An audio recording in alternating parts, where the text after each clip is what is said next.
धन्यवाद सभापति महोदय। मैं आपका आभार प्रकट करता हूँ अपने पार्टी का, जिन्होंने मुझे बोलने का अवसर दिया। मैं बधाई देता हूँ श्रीमती निर्मला सीतारमण जी को, माननीय वित्त मंत्री जी को, जिन्होंने 7वां लगातार बजट दिया है। ये केवल केंद्रीय बजट नहीं, ये जन भावनाओं का बजट है, इसलिए मैं उनको बहुत बहुत इसके लिए बधाई देता हूँ। अगर आप बजट की ओर देखेंगे, इसकी भूरी भूरी प्रशंसा सब तरफ से हुई, लेकिन एक नेता ने यहाँ खड़े होकर जिस तरह से पहले कटाक्ष किया कमल पर, ना जाने कमल से उनको क्या विरोध है, लेकिन कमल के लिए, कमल का अगर शब्द का प्रयोग राजीव नाम के लिए भी किया जाता है, कमल के फूल को अगर राजीव कहेंगे तो वो भी है, लेकिन कहीं ना कहीं कमल को बुरा दिखाने का प्रयास किया गया। अरे भाई, ये बात सही है कि हमारा चुनाव चिन्ह कमल का फूल है और जनता ने तीसरी बार लगातार हमें सत्ता में बिठाने का काम किया है, लेकिन केवल ये कमल का फूल नहीं, इन्होंने अपमानित कुछ और करने का काम भी किया और मैं उसका थोड़ा उल्लेख यहाँ पर जरूर करना चाहता हूँ। ये कमल, इससे जुड़ा हुआ नाम राजीव भी है, और राजीव आप जानते हैं किसका नाम है, आप सब जानते ही हैं। तो क्या उनको भी बुरा समझते? क्योंकि इन्होंने कहा, इन्होंने राजीव को हिंसा के साथ जोड़ने की बात कही, कमल को हिंसा के साथ जोड़ने की बात कही, लेकिन मैं कहना चाहता हूँ माँ लक्ष्मी का आसन भी कमल है, हमारा राष्ट्र पुष्प भी कमल है, और जिस पद्मासन मुद्रा में सिंधु सभ्यता में भगवान शिव की पशुपति नाथ के रूप में मूर्ति मिली थी, लोकमान्य तिलक पद्मासन मुद्रा में ही समाधिलीन हुए थे। आप कहते हैं कमल के चारों तरफ हिंसा है। आप कमल का अपमान नहीं कर रहे, आप बल्कि महायोगी भगवान शिव, भगवान बुद्ध और लोकमान्य तिलक जैसे महापुरुषों का अपमान कर रहे हैं। इसलिए अगली बार कमल के बारे में बोलने से पहले थोड़ा सोच कर बोलिए कि आप किस किस का अपमान कर रहे हैं। और केवल रील के नेता मत बनिए, मीम्स आपकी खूब बनती है।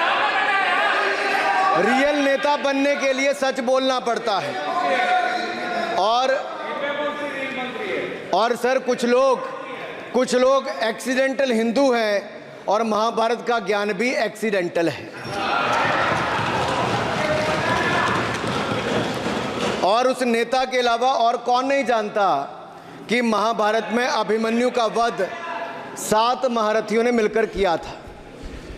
जयद्रथ, दुर्योधन, दुशासन, कर्ण, द्रोणाचार्य, कृपाचार्य और शकुनी। लेकिन राहुल जी ने कभी महाभारत, शायद, अब मुझे तो पता नहीं, पढ़ा भी नहीं, पर देखा भी नहीं होगा शायद सर, मुझे लगता है अंकल सैम ने लिख कर दिया होगा, अंकल सोरोस ने लिख के दिया होगा, कहीं से पर्ची बनकर आई होगी और कूल डूड बनने का प्रयास किया होगा। मैं इतना ही कहूँगा, कल जो चक्रव्यूह में फंसाने की बात कर रहे थे, वो कर्ण को करना कह रहे थे, कृपाचार्य जी को कृपचाय बोल रहे थे। चलिए छोड़िए उसको। अध्यक्ष जी, कल तो ऐसा लग रहा था सदन के अंदर महाभारत पर इतना सारा ज्ञान दिया गया कि एक समय ऐसा लगा B.R. चोपड़ा के महाभारत के धारावाहिक का संगीत गूंजने लगा हो। और कहीं ना कहीं उन्होंने एक बार महाभारत पढ़ने के लिए फिर प्रेरित किया। मगर इस बार महाभारत पर मैंने एक नई पुस्तक पढ़ी, जो उनकी पार्टी के विद्वान सांसद, जो इस सदन के सदस्य भी हैं, उन्होंने लिखी है, और उस पुस्तक का नाम है the great Indian novel. Rahul ji को अगर महाभारत और चक्रव्यूह के विषय में विस्तृत जानकारी लेनी है तो अपने उस सांसद से वो संपर्क कर सकते हैं। और मैं बताऊंगा, शशि थरूर जी ने, शायद वही राहुल गांधी जी को बता दें या बताएंगे, नहीं तो मैं बता देता हूं कि आपने महाभारत और भारत के स्वतंत्रता संघर्ष को मिलाकर जो उपन्यास लिखा है, उसके पात्र कौन कौन है। इस उपन्यास में धृतराष्ट्र के रूप में किस नेता को दिखाया गया है, कौरव किस पार्टी को कहा गया है, इस उपन्यास में प्रिय दुर्योधनी कौन है। जब राहुल जी को इसका पता चलेगा तो मुझे लगता है कहीं ना कहीं शशि थरूर जी पर कार्रवाई ना हो जाए। लेकिन क्या है साहब, ये लोग तो संविधान दिखाते थे, पढ़ते नहीं थे। मैंने उस दिन पूछ लिया कितने पन्ने होते, तो वो भी नहीं बता पाए। मैंने उसके बाद पूछा कि ये जो आप संविधान की कॉपी लेकर चलते हो, इसका प्रीफेस पढ़ा है, इसका फॉरवर्ड पढ़ा है, इसकी प्रस्तावना किसने की है। के वेणुगोपाल जो सॉलिसिटर जनरल इनकी सरकार के समय भी रहे होंगे, सीनियर एडवोकेट हैं, या गोपाल शंकर नारायण जो सीनियर एडवोकेट हैं, उन्होंने उसकी प्रस्तावना की थी और प्रस्तावना में लिखा था कि कैसा काला अध्याय वो इमरजेंसी का समय था। और ये संविधान जो डॉक्टर BR अंबेडकर जी ने दिया, अगर ये नहीं दिया होता तो आम जनमानस को अपने अधिकारों का पता भी नहीं लगता। लेकिन इन्होंने तो उसको पढ़ा ही नहीं था, लेकिन केवल कॉपी दिखा रहे थे इतने दिनों से साहब। ऐसे ही महाभारत पर भी ऐसी हालत लग रही है। और मुझे लगता है, और नहीं तो गूगल दादा तो थे, इनसे पूछ लेते आप क्या करते हो साहब, साथ में कुछ बताया करो।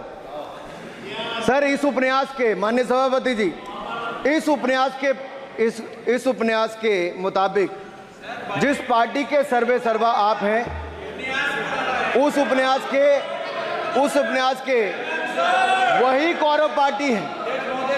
मैं अपनी तसल्ली के लिए कुछ पंक्तियों को यहां उद्धृत कर देता हूं। मैं कोट कर रहा हूं सर, पेज नंबर 245 से। The India of which Dhritarashtra assumed the leadership on 15th August 1947 had just been through a cathartic process of regeneration, another stage in this endless cycle. अब 15 अगस्त 1947 को प्रधानमंत्री के रूप में मोदी जी तो नहीं थे, और ये कह रहे हैं कि जिन्होंने 15 अगस्त 1947 को उस समय वो सत्ता ली थी, वो धृतराष्ट्र थे। तो धृतराष्ट्र किसको कहा गया? धृतराष्ट्र को किसको कहा गया?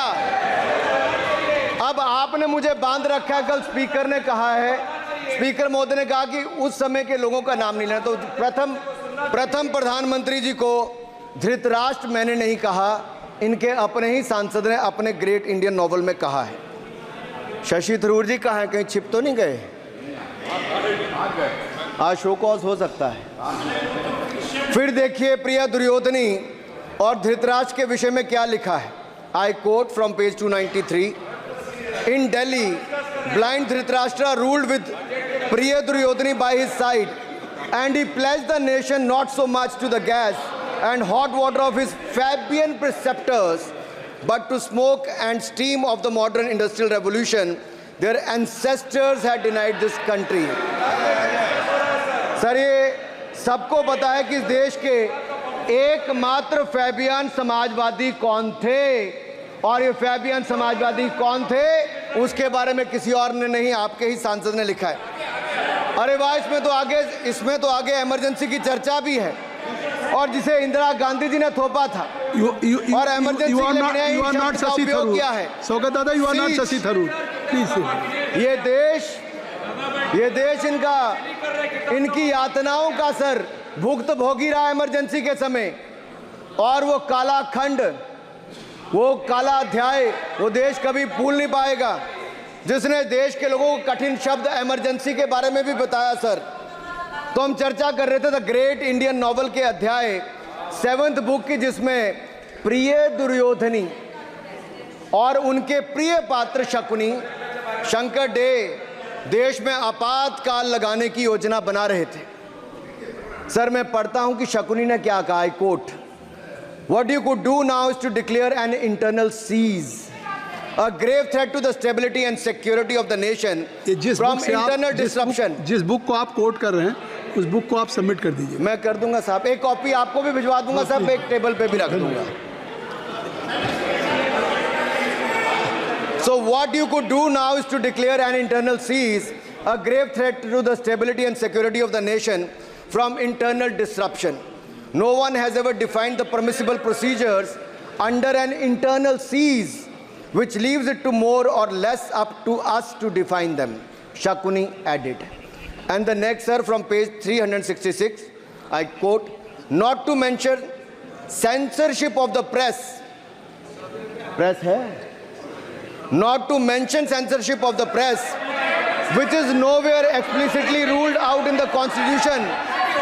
Suspension of certain fundamental rights, free speech, assembly, and that sort of things, and measures to put up the judiciary in their place, said Shakuni. Sir, ये किसी और ने नहीं, और मैं कहना चाहता हूं सर, माननीय अनुराग जी, एक किताब गौरव जी को भी भिजवा दीजिएगा। मैं कॉपी गौरव जी को भिजवा दूंगा सर। सर, इसमें जिनकी मैं बात कर रहा हूं वो हमारे उस समय की प्रधानमंत्री थी जिन्होंने इमरजेंसी लगाई थी। एक नेता की स्वर्गीय दादी जी भी हैं, और मैं उनके नाम के आगे प्रियदर्शिनी भी लिखा जाता था, और उन्होंने इमरजेंसी लगाई थी। लेकिन माननीय सभापति जी, मैं कहना चाहता हूं, दुशासन और दुर्योधन दोनों बहुत ही दुष्ट और बदमाश हो सकते थे, लेकिन उन्होंने भी कभी इमरजेंसी नहीं लगाई थी। दुशासन और दुर्योधन दुष्ट भी हो सकते हैं, दुश्मन भी हो सकते हैं, बदमाश भी हो सकते हैं, लेकिन उन्होंने भी इमरजेंसी नहीं लगाई थी। सर, पूरे उपन्यास में 74 बार कौरव और कौरव पार्टी की चर्चा हुई, हर एक में कांग्रेस का चरित्र झलकता है। राहुल जी सदन में हजारों साल पूर्व हुए महाभारत की कहानी सुना रहे थे, मगर उनकी अपनी पार्टी के पढ़े लिखे एक विद्वान पूर्व मंत्री और सांसद आज के महाभारत की कहानी लिखते हुए बताते हैं कि कौन कौरव था, कौन शकुनी था, कौन धृतराष्ट्र था, कौन दुशासन था, कौन दुर्योधन था, कौन कर्ण था। जरूर पढ़िएगा, सबके किरदार उसी में मिलने वाले हैं। और शायद जिस समय शशि थरूर जी लिख रहे थे, उस समय आपका टैलेंट इनको पता नहीं था, नहीं तो 100 पन्ने तो आप पे ही लिख देते साहब। आप चाहते कार्रवाई हो जाए। माननीय सभापति जी,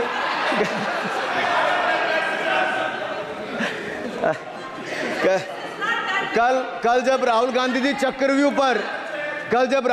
चक्रव्यूह पर बहुत ज्ञान दे रहे थे, तो पीछे दो लोग, कुमारी शैलजा जी और दीपेंद्र जी, बैठकर मुस्कुरा रहे थे। अब शायद राहुल जी वो पीछे हंस तो रहे थे, लेकिन आप एक बात जरूर कर लीजिए,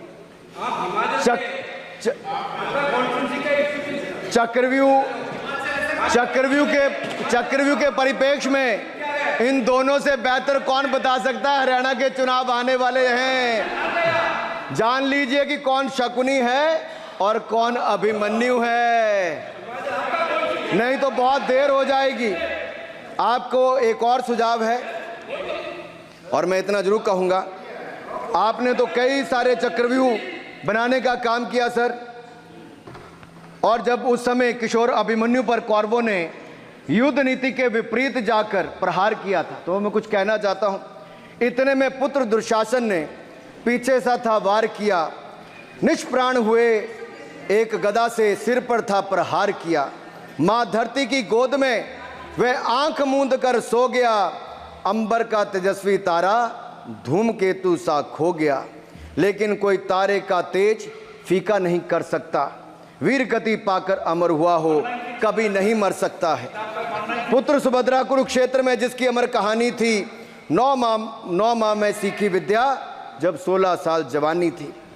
अब उस अभिमन्यु को, जिसने सारे चक्रव्यूह को तोड़ने का काम किया, मैं इतना ही कहूंगा, चक्रव्यूह का प्रसंग छेड़कर आपने अच्छा किया। इस देश ने बहुत सारे चक्रव्यूह देखे, कांग्रेस का चक्रव्यूह सर, इसके 7 किरदार मैं बताता हूं सर। पहला कांग्रेस, सर नाम लेने के लिए मना किया, मैं दूसरी तरह से बोलता हूं। पहला कांग्रेस, दूसरे पहले प्रधानमंत्री NG, फिर तीसरा किरदार आईजी पूर्व प्रधानमंत्री, चौथा RG1 उस समय के प्रधानमंत्री, पांचवा SG, छठवां RG2 और सातवां आप सब जानते ही हैं। आप समझदार हैं, समझ गए होंगे। सर पहले चक्रव्यूह ने देश को विभाजन कराया, पहले चक्रव्यूह ने देश का विभाजन करवाया, और दूसरे जो NG उन्होंने देश को कश्मीर की समस्या दी और चीनियों को भारत की भूमि सौगात में दी, चीनियों को भारत भूमि सौगात में दी। सर तीसरे चक्रव्यूह आईजी ने, पूर्व प्रधानमंत्री आईजी ने देश को आपातकाल दिया, इमरजेंसी दी और पंजाब में अशांति दी। चौथे जो RG1 है, RG1 ने बोफोर्स दिया और सिखों का निस्सहार किया। पांचवें जो ऐसी हैं, उन्होंने सनातन धर्म परंपरा के प्रति नफरत का नैरेटिव बनाया, 12 लाख के करोड़ के घोटालों को संरक्षण प्रदान किया, देश की आर्थिक अर्थव्यवस्था को भंवर जाल में फंसाया। और छठे ठहरे आप, जिन्होंने पिछले 15 सालों में देश की राजनीति, संसदीय परंपरा और संस्कृति को इतना नुकसान पहुंचाया जितने कि ये बाकी 6 मिलकर चक्रव्यूह एक साथ मिलकर भी नहीं कर पाए। और रही 7वीं, उनका मैं नाम नहीं लूंगा, मैं इतना ही कहूंगा सभापति जी, 7 चक्रव्यूह ने मिलकर देश को गरीबी, भूखमरी, आतंकवाद, कट्टरवाद जैसे अनगिनत दुष्चक्रों में फंसा दिया था। देश को हमने इन आपके दुष्चक्रों से बचाया है, आजाद कराया और माननीय प्रधानमंत्री मोदी जी के नेतृत्व में विकास रथ को आगे बढ़ाया। आज दुनिया में भारत को 5वीं बड़ी अर्थव्यवस्था बनाया। आप जिस अभिमन्यु को घेरने की कोशिश पिछले 22 सालों से कर रहे हैं, गुजरात से लेकर दिल्ली तक, आपके योद्धा और आपकी सरकारें निपट गई, लेकिन आप उनको घेर पाए क्योंकि वो जनता के दिलों में बसे हैं। आज यहाँ 293 अभिमन्यु बैठे हैं, भले ही आपके पास करण जैसे धुरंधर हो, शकुनी जैसे कुटिल रणनीतिकार हो, धर्म हमारे साथ है, धर्म हमारे साथ है। भले ही आपके पास नारायणी सेना हो, लेकिन स्वयं भगवान कृष्ण हमारे साथ है, स्वयं भगवान कृष्ण हमारे साथ है।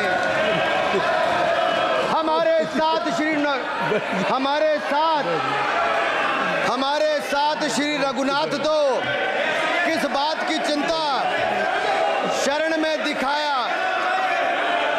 माननीय सभापति जी, हमारे साथ श्री रघुनाथ तो किस बात की चिंता शरण में रख दिया जब मात, तो किस बात की चिंता। हमारे साथ तो जनता रूपी रघुनाथ है और आगे भी रहने वाला है। आप देखिए, ये कल से हलवा बांटने की बात कर रहे थे। अध्यक्ष महोदय कांग्रेसियों के कंधे पर सवार होकर सैर करते हैं, जैसे मदारी के कंधे। सर इसको देख लीजिए। माननीय आप असत्य कहें, हम कार्रवाई का हिस्सा नहीं है। असत्य कहें। माननीय सभापति जी, I have already given ruling, mister Venugopal ji, I have given ruling. Please. माननीय सभापति, असत्य के पैर नहीं होते, असत्य के पैर नहीं होते, और ये असत्य अक्सर कांग्रेसियों के कंधे पर सवार होकर सैर करता है। जैसे मदारी के कंधे पर बंदर होता है, वैसे ही राहुल जी के कंधे पर दल होता है। जैसे मदारी के कंधे पर बंदर होता है, वैसे ही राहुल जी के कंधे पर बंडल होता है, जिसे वो रोज यहाँ परोसते हैं। ये बजट पर, सदन पर। माननीय सभापति जी, जिस व्यक्ति को बजट निर्माण की प्रक्रिया का पता ना हो, संसदीय कार्य में रुचि ना हो, मात्र अध्यादेश को फाड़ने का काम किया हो, उससे क्या अपेक्षा की जा सकती है। मैं पूछना चाहता हूँ, हलवा किसको मिला? मैं पूछता हूँ, हलवा किसको मिला? राहुल जी बताइए, हलवे की बात की थी, जीप घोटाले का हलवा किसने खाया? वो फोर्स घोटाले का हलवा किसने खाया? अंतरिक्ष देवास घोटाले का हलवा किसने खाया? नेशनल हेराल्ड के घोटाले का हलवा किसने खाया? सबमरीन घोटाले का हलवा किसने खाया? अगस्ता वेस्टलैंड घोटाले का हलवा किसने खाया? 2G स्कैम हलवा किसने खाया? कॉमनवेल्थ स्कैम का हलवा किसने खाया? कोयला घोटाले का हलवा किसने खाया? वाल्मीकि योजना घोटाले का हलवा किसने खाया? चारा घोटाले का हलवा किसने खाया?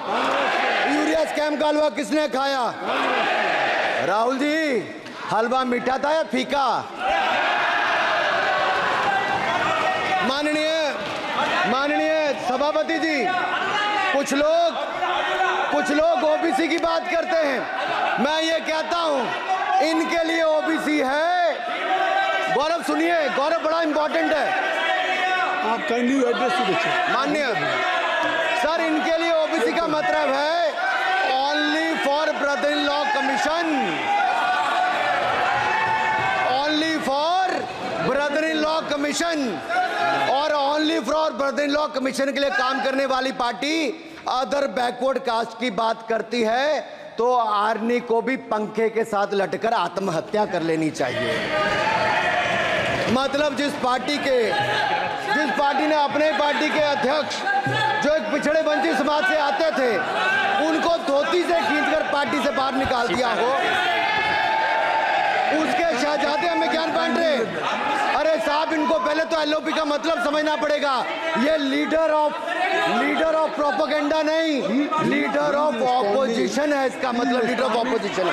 On behalf of सर, ये लीडर kindly listen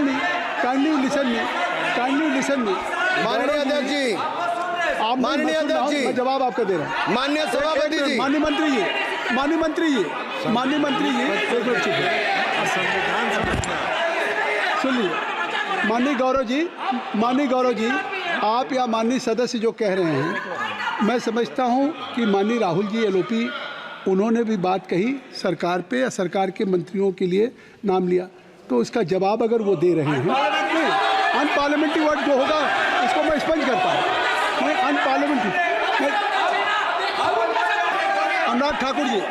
सर, माननीय अध्यक्ष जी, माननीय सभापति जी, आप देखिए, मैं इतना ही कहना चाहता हूं कि अब बंद कर दें, क्योंकि एलओपी का मतलब लीडर ऑफ प्रोपेगेंडा नहीं, लीडर ऑफ ऑपोजिशन होता है। अब संधि है, ठीक है, असत्य निराधार। जी सर, जी, उसके ठीक है, निराधार है सर। ओबीसी की बात, जनगणना की बात बहुत की जाती है। माननीय सभापति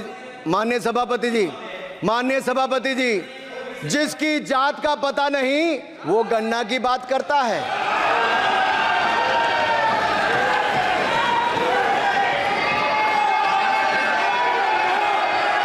जिसकी जात का पता नहीं वो गणना की बात करता है।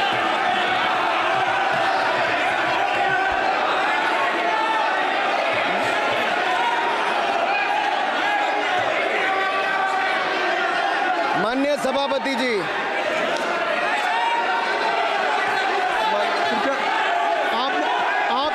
आपने जो आप बैठ जाएं। माननीय अखिलेश जी, आपने जो बात उठाई है मैं उसको दिखवा लूँगा। मैं आपकी बात को ले रहा हूँ। उन्होंने जो बात कही है, आप जो विरोध कर रहे हैं, मैं उसको दिखवा लूँगा। आपने जो बात कही उसको मैं दिखवा लूँगा। अनुराग जी, माननीय सभापति जी, कृपया आप लोग बैठ जाएं। आप बैठ जाएं। अच्छा, आप बैठ जाएं। माफी, आप बैठ जाएं। ठीक है। गौरव जी,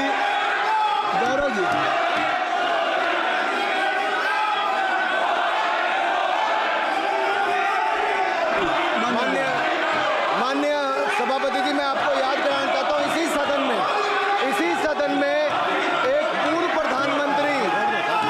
प्रधानमंत्री जी ने RG1 ने ओबीसी को आरक्षण देने का विरोध किया था। RG1 ने ओबीसी को आरक्षण देने का विरोध किया था। एक मिनट माननीय मंत्री जी, एक मिनट। लीडर ऑफ अपोजिशन बोलना चाहते हैं, आप लोग बैठ जाएं। माननीय मंत्री जी की स्पीच माननीय अनुराग जी की स्पीच खत्म हो जाए। बैठे बैठे बैठे। आप लोग बैठ जाएं, मैं आपको सर उन्होंने मुझे इंसल्ट किया, मुझे बोलने दीजिए। उनकी बात खत्म हो जाए। सर उन्होंने इंसल्ट किया मुझे। उसके बाद मैं आपको अवसर दूंगा। नहीं सर नहीं, उनके बाद अवसर दूंगा आपको, अवसर दूंगा। बैठ जाए, आप बैठ जाए, अवसर दूंगा।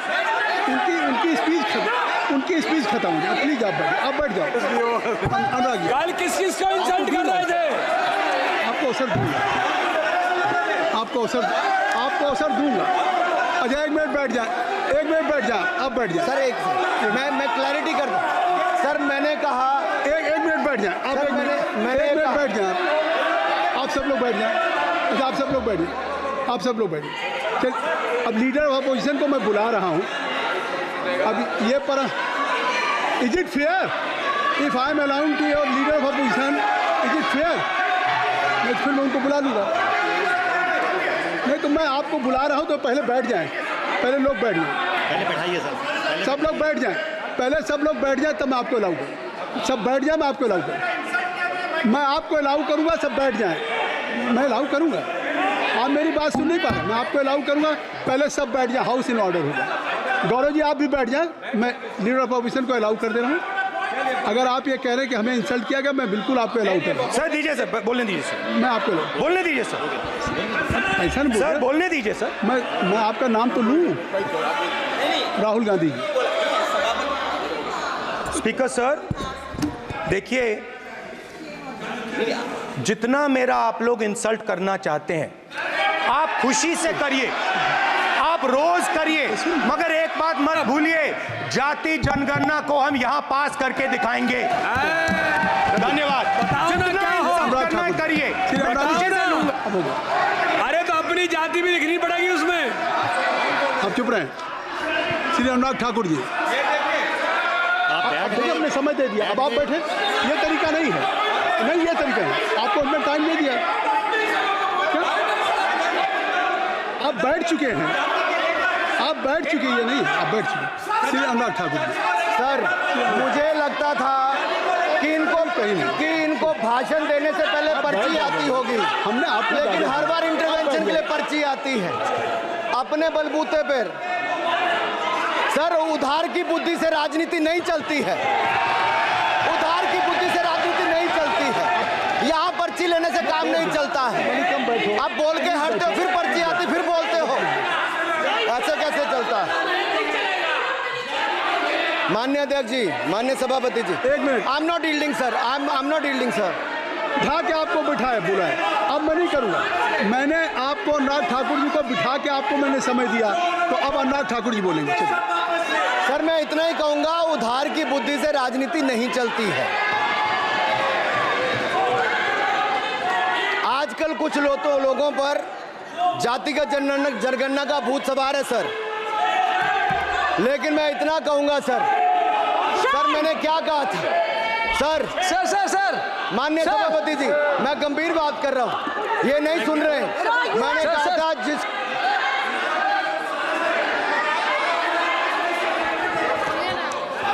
ठाकुर टैगोर प्लीज। माननीय सभापति जी, I have already given an माननीय सभापति अपॉर्चुनिटी जी। टू राहुल गांधी जी। राहुल गांधी जी अपनी उन्होंने ही हैज एक्सप्रेस हिज फीलिंग जो उनको था। नहीं आप बेल से बाहर आ जाए, कृपया आप बेल से आ जाएं, फिर मैं उनको फिर समय दे दूंगा, जी सर मैंने कहा था कि जिसको जात का पता नहीं वो गणना की बात करता है। मैंने नाम किसी का नहीं लिया था सर, नाम तो किसी का नहीं लिया था, नाम किसी का नहीं लिया था, लेकिन जवाब देने कौन खड़े हो गए। सर मैं कहना चाहता हूं माननीय सभापति जी, अगर आप देखेंगे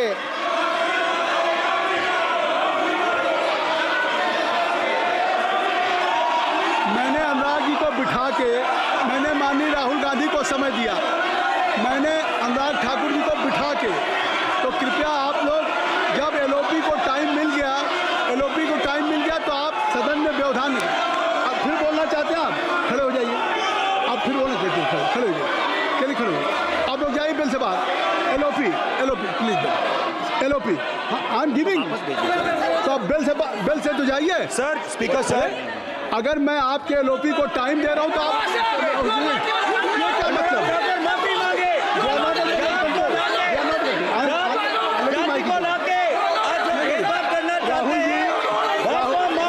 राहुल गांधी जी, हमने आपको समय दिया, अपने मेंबर से कहिए कि बैठे तब तो आप बोलेंगे, बैठिए तब तो बोलेंगे भाई। राहुल गांधी जी कह रहे तब तो बोलेंगे। आप अंदर आइए, चलिए हाईवे सबको ले जाइए प्लीज। सर माइक लीजिए सर। एक मिनट, माइक मिल जाएगा आपको, माइक मिल जाएगा। बेल खाली कर दीजिए। इतनी अच्छी वर्षा पूरा देश इतनी अच्छा बजट पे स्पीच दे रहा है। You have already spoken. Rahul ने कह दिया अभी हम, अब आप अपने लीडर का सम्मान करें। हमने आपके लीडर को दूसरी बार फिर बुला रहा हूं, आप अपने लीडर का सम्मान करें। हाउस के एलओपी हैं और अगर मैं उनको दूसरी बार बुला रहा हूं, उनको बिठा दिया माननीय सदस्य को, तो कृपया आप लोग तो कम से कम इस बात को महसूस करें। मिस्टर केसी नहीं, please don't be mister Rahul Gandhi, आप लोग बैठिए। राहुल स्पीकर सर, बोलने का मन क्या था? स्पीकर सर, सर माइक नहीं सर, माइक यहाँ से नहीं जाती। स्पीकर सर, मैं नाम जो ले भी लूंगा, माइक आ जाएगा। स्पीकर सर, जो भी इस देश में दलितों की, आदिवासियों की, पिछड़ों की बात उठाता है, जो भी उनके लिए लड़ता है, उसको गाली खाना ही पड़ता है। और मैं ये सब गालियां खुशी से खाऊंगा, क्योंकि महाभारत की बात हुई तो महाभारत में अर्जुन को सिर्फ मच्छी की आंख दिख रही थी, उसी प्रकार मुझे सिर्फ मच्छी की आंख दिख रही है। जाति जनगणना हम करा के दिखाएंगे। खत्म। आपको जितनी गाली देनी है आप दीजिए, हम खुशी से लेंगे। धन्यवाद। गौरव, धन्यवाद। श्री अनुराग ठाकुर जी, गौरव जी, नहीं गौरव जी, आप देखिए, गौरव जी आपको हमने समय दीजिए। खत्म हो जाएगा सर। श्री राहुल गांधी, खत्म हो जाएगा सर। श्री राहुल गांधी प्लीज राहुल गांधी जी, ये तय कर ली, मुझे जब आप चाह रहे हैं मैं आपको बोलने का अवसर दे रहा हूं। हाँ सर, तो कम से कम गौरव जी आपके बोलने के बाद ऐसी परिस्थिति न क्रिएट करें कि सदन को चलाने की जिम्मेदारी जितनी सत्ता पक्ष की है उतनी प्रतिपक्ष भी है। अनुराग ठाकुर जी ने मुझ पर गाली दी है। नहीं, कोई नहीं। मुझे सब बोलने दीजिए सर। मुझे उनको बोलने सर, अनुराग ठाकुर जी ने मुझे इंसल्ट किया है, मगर मैं अनुराग ठाकुर जी से कोई माफ़ी नहीं चाहता हूं। मुझे कोई माफ़ी की ज़रूरत नहीं है। मैं लड़ाई लड़ रहा हूं। जितनी आपको गाली देनी है मैं आपसे कभी माफ़ी नहीं मांगूंगा। मुझे आपकी माफ़ी नहीं चाहिए। राहुल गांधी जी, मैं चेयर पे हूं और चेयर का काम है कि अगर कहीं भी कोई असंसदीय या किसी को गाली दी गई तो मैं उसको देखूंगा, मैं उसको कार्रवाई निकालूंगा, मिस्टर के उसको निकलवाऊंगा। ठीक है, आप नहीं कर रहे हैं, लेकिन अगर दी है तो मैं उसको कार्रवाई का हिस्सा दिखवा के उसको स्पंज करूंगा। आपने कर दिया। सुन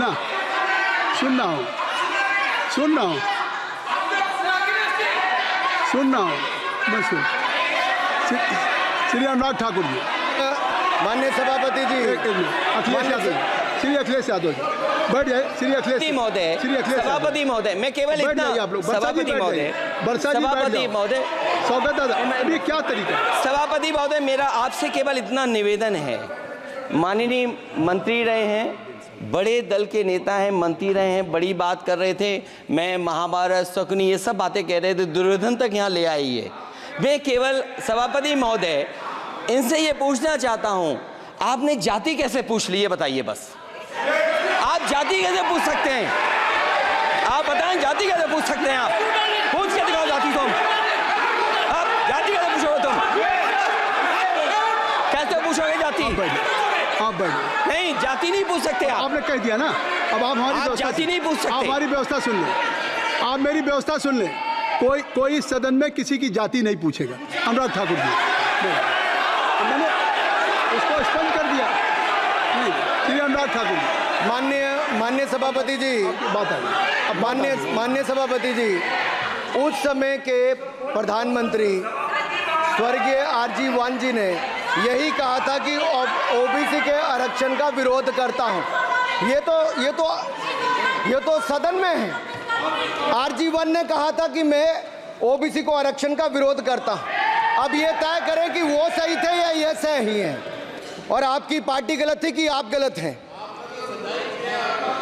और वो पिछड़ा विरोधी थे कि आप पिछड़े के पक्ष में हो। और उस समय की पूर्व प्रधानमंत्री आईजी ने कहा था कि जात पर ना पात पर। अभी मैंने तो कहा नहीं सर, उस समय कहा गया था। और इसी तरह से ही कृपया अपना भाषण संक्षिप्त सर, करें। मंडल आयोग की रिपोर्ट हो, काका कालेलकर की रिपोर्ट हो, इस पर कौन वर्षों तक बैठा रहा सर? जवाब देना होगा इनको, कौन देगा जवाब? अगर उस समय उसको लागू कर दिया होता तो आज ओबीसी के अधिकारी भी ज्यादा होते, बाकी भी होते। और यही नहीं सही, इन्होंने दलित के साथ, आदिवासी के साथ, ओबीसी के साथ विरोध किया। ओबीसी कमीशन को तो संवैधानिक दर्जा भी नहीं दिया। अगर संवैधानिक दर्जा दिया तो मोदी सरकार ने आकर दिया है, माननीय अध्यक्ष जी। और मैं इस सदन के लिए पढ़ देता हूं सर। नेहरू जी ने 1961 में आरक्षण के विरुद्ध में लिखा था, I quote, I react strongly against anything which leads to inefficiency and second rate standards. I want my country to be a first class country in everything. The moment we encourage the second rate we are lost. I unquote. ये किसने कहा? देश के पहले प्रधानमंत्री ने कहा। आप उससे सहमत हो कि नहीं सहमत हो बताइए? माफी मांगोगे उसके लिए कि नहीं मांगोगे? कृपया चेयर को आप एड्रेस करें। आप चेयर को एड्रेस करें अनुराग जी। सर मैं इतना ही कहूंगा और समाप्त करें। लहजे में बदजुबानी, चेहरे पर नकाब लिए फिरते हैं वो जिनके खुद के बही खाते बिगड़े हैं, वो हमारे हिसाब लिए करते हैं। बहुत बहुत धन्यवाद। नहीं सर, मेरे एक मिनट सर, मैं एक बात क्लियर कर दूं सर। मैंने किसी का नाम लेकर नहीं कहा, लेकिन कोई अपने आप क्यों खड़ा हुआ? मैंने किसी का नाम नहीं लिया था। आप रिकॉर्ड चेक कीजिए सर, आप रिकॉर्ड चेक कीजिए। और सर ये सारी बातें अगर आप देखेंगे, सबका साथ सबका, मैं रिकॉर्ड दिखवा लूंगा। आप दिखाइए सर। सबका साथ सबका विकास हमने किया सर। अगर अल्पसंख्यक के रूप में अगर किसी को राष्ट्रपति बनाया गया तो कलाम साहब को अटल बिहारी वाजपेयी जी की सरकार में बनाया गया। रामनाथ कोविंद जी को एससी समाज से आते थे, राष्ट्रपति बनाया गया तो मोदी जी की पहली सरकार में बनाया गया। एक महिला ट्राइबल को अपनी क्षमता के आधार पर अगर देश का राष्ट्रपति बनाया गया तो द्रौपदी मुर्मू को हमारी सरकार को। अगर ओबीसी प्रधानमंत्री है तो आज माननीय प्रधानमंत्री मोदी जी। आज सबसे ज्यादा मंत्री एससी एसटी ओबीसी है तो हमारी सरकार में सर मैं इतना ही कहूंगा। समाप्त करें सर। मैं 2 मिनट में खत्म। Sir 2 minute sir. MSP sir, ये एमएसपी की बात कर रहे थे सर। एमएसपी कौन लाया? एमएसपी सर 61 के युग में, उस समय के पहले प्रधानमंत्री जी ने लाए, लेकिन इन्होंने उसको गारंटी क्यों नहीं दिया भाई? 61 के बाद 66 में आप लाए। आप इतने सालों तक क्या करते रहे? क्यों नहीं आपने प्रावधान उसका किया? सर दूसरा मैं कहना चाहता हूं, कर्नाटक में 1200 किसानों की आत्महत्या की। 1200 किसानों ने गए आप मिलने के लिए। कितने एससी एसटी ओबीसी थे? कितने एससी एसटी ओबीसी थे? सर वहां के ओबीसी का पैसा, एससी एसटी का पैसा, उनका बजट 34% कर्नाटक में खत्म करके अलग कर दिया गया। पूछा आपने क्या उनसे? कौन किया? और सर यही नहीं, मैं पूछता हूं सर मैं पूछता हूं इनमें से सर। अब आप संक्षिप्त समाप्त करें। आप समाप्त सर एक मैं कहना चाहता हूं सर आप देखिए ओबीसी के लिए आज ओबीसी का कोटा खत्म करके अगर मुसलमान को आरक्षण देने की बात कोई करता है तो आपकी आंध्र कर्नाटक आपके कहने पर वो लोग करने की बात करते हैं। आप यहाँ पे ओबीसी की बात करते हो सर। माननीय सभापति जी, मैं एक बात और कहना चाहता हूँ यहाँ पर। एक बात सर, अग्निवीर की बात कही गई और अखिलेश यादव जी ने मेरा नाम लेके कहा। सर मैं हिमाचल प्रदेश से आता हूँ, बहुत छोटा राज्य, 70 लाख की आबादी है सर। देश में कारगिल के समय सबसे ज्यादा शहादत दी तो हिमाचल के वीर सपूतों ने दी। 4 परमवीर चक्र विजेता हुए, 2 हमारे यहाँ से हुए। 1 रैंक 1 पेंशन ये बात 40 साल तक इन्होंने दी सर। अगर दी तो प्रधानमंत्री नरेंद्र मोदी जी ने आकर दी। और ये नहीं सर, अग्निवीर योजना में 100% एम्प्लॉयमेंट की गारंटी है और हमारी 100%। सर एक बात अंत में लास्ट बात कह रहा हूँ सर, ये लास्ट है सर। मैं एक बात, ये आखिरी बात कह रहा हूँ सर, युवाओं के लिए बजट में बहुत कुछ है, नौकरी से लेके इंटर्नशिप से लेके बाकी सब। मैं निर्मला जी को और प्रधानमंत्री जी को बहुत बहुत उसके लिए बधाई देता हूं। सर, स्पेस सेक्टर के लिए 1000 रुपये वेंचर कैपिटल फंड भी दिया गया। सर, जिस देश में स्पेस के नाम पर शायद बहुत कम कुछ दिखता था, आज चंद्रयान मिशन की सफलता के कारण दुनिया का पहला देश भारत बना है। सर, यही नहीं सर, इनके समय हेमराज का गला रेत कर ले गए थे, वापस नहीं लाए थे। हमने सर्जिकल स्ट्राइक करके अपनी सेना को मजबूत किया है। सर, डॉक्टर प्रदीप, स्टार्टअप में सर हम नंबर 1 बने। सर, आखिरी लाइन है सर 30 सेकंड। सर, आखिरी लाइन सर, ये कहते हैं देश में डर का माहौल। सर, मैं इतना ही कहूंगा, डर का माहौल है अपराधियों में, डर का माहौल है भ्रष्टाचारियों में, डर का और भय का माहौल है देशद्रोहियों में, अधर्मियों में, कुकर्मियों में, और सबसे ज्यादा डर का माहौल है देश के दुश्मनों में। सर, देश के दुश्मनों में। सर, अंत में मैं इतना ही कहूंगा कि माननीय निर्मला जी ने 7वां बजट तो लाए, ये जन भावनाओं का बजट है जिसका पूरा सदन पूरी प्रशंसा करता है, और इनको माननीय प्रधानमंत्री जी को बहुत बहुत बधाई।